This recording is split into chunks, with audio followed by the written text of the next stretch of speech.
His name is actually is John Hutchison Miller, so that's where Hutch's name came from. Well, uh, the other thing that happened, I was supposed to be Sally Ann. Hello. That one didn't work My out. grandmother had already made dresses and all that stuff for me. But I happened to be, I was very sick that year, and they told me, I don't know this person, but the person they kept saying, the nurse from Canada, she for some reason, she kept working on me, and I lived. Well, then the next thing I wanted to bring up is that after, let's see, how do I want to put it? I had a sister that was born, and she was born 12 years after me, and she got to be the Sally Ann. Yay! Good job.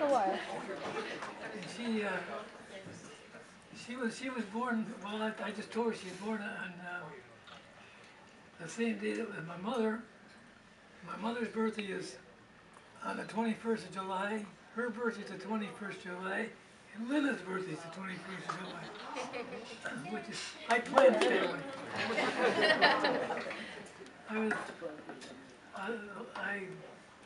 I enjoyed my life because there was a lot of odd things that happened. For example, a lot of people know that my tooth is kind of the opposite color says. Well, my brother Hutch and I were, I was laying out in the boulevard, saying at the end of the boulevard, and we were playing airplane. And he had a stone in his hand, and he dropped it in my face. Well, the odd part about it, my dad was pretty upset. My brother hid underneath the bed at home. But then my dad gave him a crack in the butt. And he said, this is the first time he realized how bad it hit people with corduroy pants on.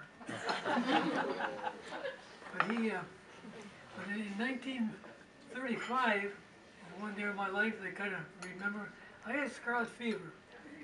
Scarlet fever in those days, nobody could come in the house except the parents. We had a big sign on the door that nobody could come in. Sally and my two brothers were my grandmother's. And that particular day, my grandmother got up from the table and walked to the next room and dropped dead. And she'd never been sick in a day in her life. But when my dad came home and he was kind of smiling, he brought me the key to the city hall. That's the day that the city hall burned. He told me about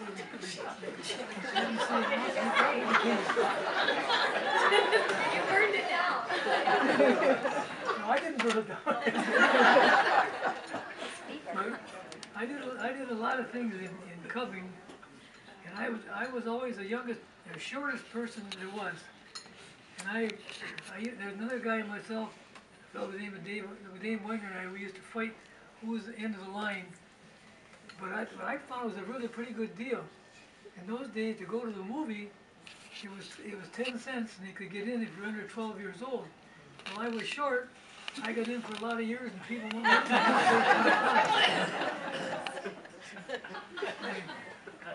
And I was in the Boy Scouts. I was pretty active in it. And in fact, Donna Jean over here, her husband and brother were in the same troop with me. And Donna's husband and my two brothers, we went to the World's Fair in 1939. And while I was there, I got my eagle from the national president of the Boy Scouts, which I thought was quite a deal for me. And we went, and then 2 years before that, I went to Washington, D.C., and President Roosevelt went by. We stood in line in about 100-degree temperature, and he went by. That was what we waited for all those years. We did see the president. And then in 1940, well, I went to work in the machine gun plant, and after I graduated from high school, I graduated from the first class at New Arthur Hill. Donna and I did. Donna lived right around the corner from me. That's how she came.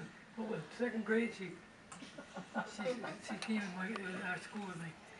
But we got into first class, and I have a belt buckle at home. It's got 1940 on it. Some of you people might remember the Heaven Riches. He gave each of us that graduated a buckle. I still have that buckle. It says 1940 on it. Next year I went to work in a machine gun plant because Hitler was taking over countries over in Europe. And but I only after the in 1941 when the president declared war, and then Pearl Harbor came along, and I went up to Houghton to college. And I got up to college at a pretty good time because I was pretty short and pretty little. I played football up there. We only played 4 games. We played Northern Michigan twice. Seeing this snow out here remind me of it. The snow that we played in it was about almost a foot deep. They shoveled off the lines, and one of the men on their team laid down along the outside line there, and they threw him a pass and they beat us. Of course, it's illegal now, but it was one of the things I always remember. And when I went in the service, I'd gone overseas, and somebody said to me, "Well, you got to tell how you met your wife." Well, I was over in Europe, and I came back to go over to the Pacific, and I went to a City Hall employee party for the employees. I met her there, and I remember dancing with her that night, and I took her home that night and had a date with her the next day. I told her right then, I said, "If I come back, can I have a date with you?" I didn't believe I'd come back. I made one invasion, and man, there was no way I was going to come back. But I made it. I came back, and we got married. And since then, I've had a few children here. There's grandchildren, and I thought just to let you know about some of those things. But one of the other things with Doctor here, I want to tell him a story that happened to me when I had that scarlet fever. They took my blood and gave it to the guy across the street. He got well from the scarlet fever, but he died of pneumonia. But they weren't satisfied. They gave me to a gal by the name of Smith. Some of you remember Smith Hardware. They gave it to her, and she lived. And I can remember that Christmas I got a football from them, so my blood was good at some time. Let's see what I had some other things about it. But the reason I wanted to tell you this part of my life, Denny and Norm and I go down to Michigan State, and they always have some speaker over there give a talk. One of the players, and they always asked him something that he didn't tell anybody else about. So I thought this is what I tell you people. And I really appreciate you all coming here, and I really wish that my wife could be here because she liked to put parties on. And I know that Janice remembers that. Janice's birthday's next there, and we used to go to a lot of parties she put on for me and for others, but they're always surprise parties. This one didn't work. So again, I want to thank you, and I'll let you a few things about my life that you might enjoy hearing about.